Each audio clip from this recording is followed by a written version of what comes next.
Hey, what's up guys? Josh Conklin here. Doing a little bit of a different video than I would normally do. Normally I do highlights, obviously, of stuff as you see the rest of my channel.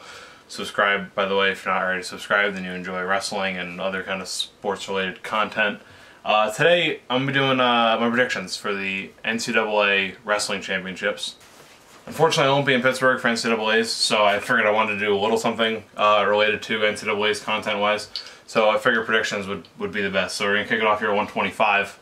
Already at 125, I'm struggling more than I would at any other weight classes. Spencer Lee, defending champion, Sebastian Rivera beat him twice already this year. I think it's a bad take. I see people saying, oh, hard to beat a guy 3 times in a year. Well, those are the same people saying it's hard to beat a guy twice in a year when Sebastian just did that last week. However we may feel about the hands of the face rule, I think it's a horrible rule. I like Spencer Lee. I feel like he gets it done in March. I feel like that this is his tournament. He didn't win Midlands last year. That's where Sebastian Rivera beat him the first time this year. He didn't win Big Tens last year. That's where Sebastian Rivera beat him the second time.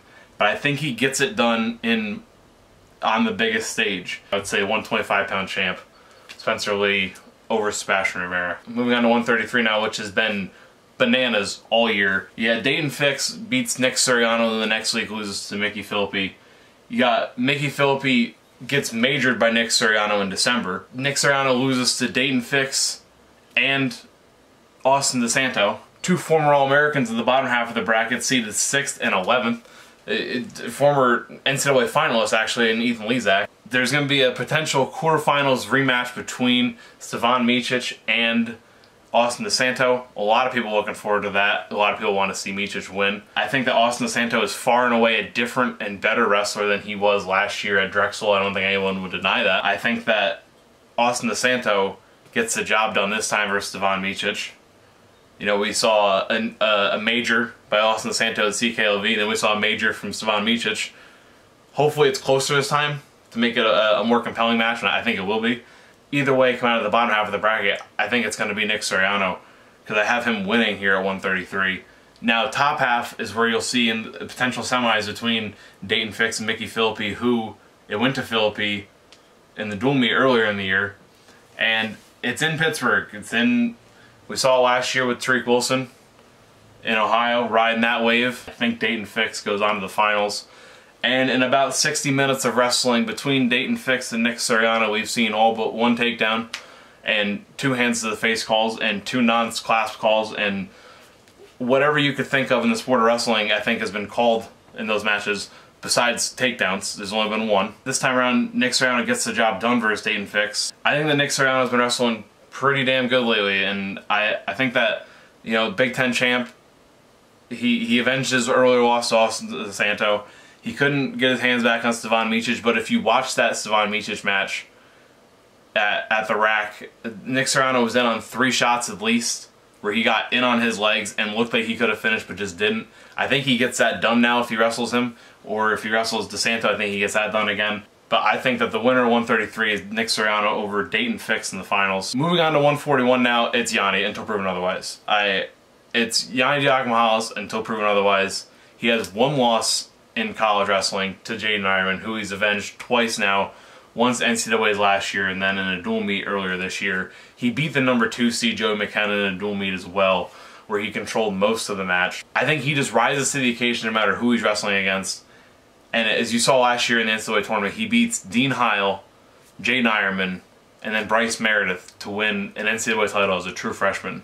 And then we're looking at potentially Yanni versus Joey McKenna again in the finals, as they just wrestled last month, where Yanni, like I said, Yanni controlled most of the match. I think he does so again.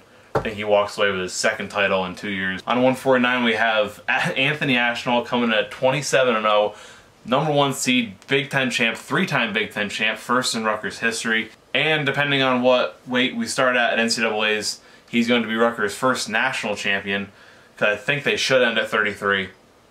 If they do, NCAA, get this right, end at 133. I don't care who the final is, it's going to be amazing. But Anthony Schnaulty is going to be mobbing all over Pittsburgh this week. Anthony Ashnault is on a mission this year. 27-0. He's going to finish whatever, 32-0. I think it's 5 wins to the finals. And yeah, Anthony Ashnault is going to be your champ at 149, I think, over Micah Another person that can make a run there, I see at the bottom half of the bracket, Caden Gefeller, who had a great match with Ashnault at the rack. That was the infamous gun, shoot him down celebration. Yeah, I think Anthony Ashnault comes out on top here at 149 in Pittsburgh. Kind of chalk so far. I picked the 2 seed, the 3 seed, the 1 seed, and the 1 seed. Doesn't get any different at 157. Nolf, next topic. Going on to 165. Marinelli with the toughest draw of any 1 seed ever, probably. Ncaa, chalk him into the finals. I didn't see anything in this match versus Josh Shields in the dual meet that makes me think any differently. Versus Marinelli, I say again, I think he's shown time and time again this year that he can get it done. He did it at Midlands, he did it at Big Tens. He's beaten Evan Wick now twice this year. And, everyone says, oh, Ncaa gets it done in the NCAA finals. Well, Marinelli also gets it done versus Vincenzo Joseph. So, going chalk again, 1 versus 2 in the finals, and gonna say Alex Marinelli of Iowa gets another win versus Ncaa. Hasn't lost to him yet in college, 2-0. I think he makes it 3-0 Saturday night. Moving on to 174 now.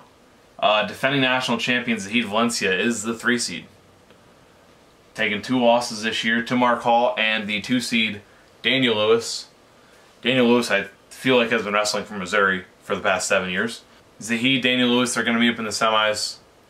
Give me Zahid, because I like Zahid to win it all. I like him to face Mark Hall in the finals again and pull it out yet again in another exciting match versus Mark Hall. I think their match this time is way better than the dual meet. 3 seed Zahid Valencia over 1 seed Mark Hall, 174. On to 184 now. Miles Martin is going to be your champion here. Who he'll face in the finals, though, is another question in its own. Zach Zavatsky, Shakir Rashid, Drew Foster, whoever you want to put in there in the finals versus Miles Martin. Miles is going to get it done. Or another 1 seed, I know, but what are you going to do? 197, Bo Nickel, obviously. Give me versus Colin Moore in the finals, but if anyone had any doubt after the duel and thought, oh, just caught him in the cradle, it'll be closer at Big Tens. If anybody thought that out there, Bo Nickel put that to rest with a major at Big Tens. Bo Nickel, far and away the best of this weight, and maybe the best in the country alongside teammate Jason Nolf at 157. The only thing easier than saying Jason Nolf is going to win 157 is saying that Bo Nickel is going to win 197. They are far and away the best wrestlers in the country. Bo Nickel at 197, your 2019 national champion. On to 285, where we have bulk job Derek White as the 1 seed, 28-1, and only lost this year, coming to Gable Stevenson, who is 30-1, who's only lost this year, coming to Anthony Cassar, the 2 seed, who is 25-1, whose only loss this year comes to bulk job Derek White. Now, Anthony Cassar, 2 takedowns in the 3rd period to pull off the win versus Gable Stevenson. Can he do it again? I think so.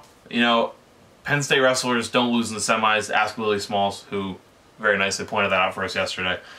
They haven't lost a semi in 3 years, I think he said. And that's incredible. So give me Anthony Cassar over Gable Stevenson. Cale knows how to coach up his wrestlers for the biggest tournament of the year. Derek White in the finals as well with Cassar. That sets us up a rematch with Bulk Job and Cassar. Cassar, I think, like I said, Cale gets everyone peaking at the best times, at the right times, NCAAs. And, yeah, I like Anthony Cassar to win 285 over Bulk Job, knocking off Gable Stevenson again along the way.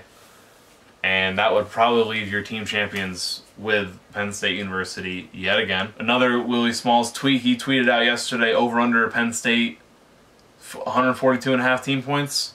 Give me under.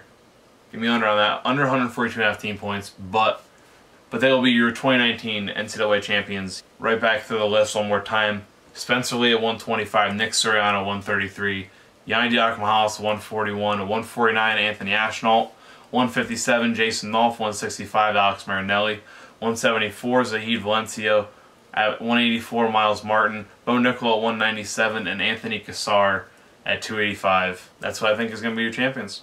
I know I'll be glued to the TV for the next 3 days, as unfortunately, like I said, I won't be there. Drop a like down below if you enjoyed this video. Subscribe if you want to see more wrestling or sports-related content in general. Like I said, I do a lot of highlight videos. This was something a little different than what I normally would do, but something fun I wanted to do. And I just wanted to do some NCAA content since I won't be at NCAAs myself personally. So, thank you for watching, and I'll see you next time. Bye.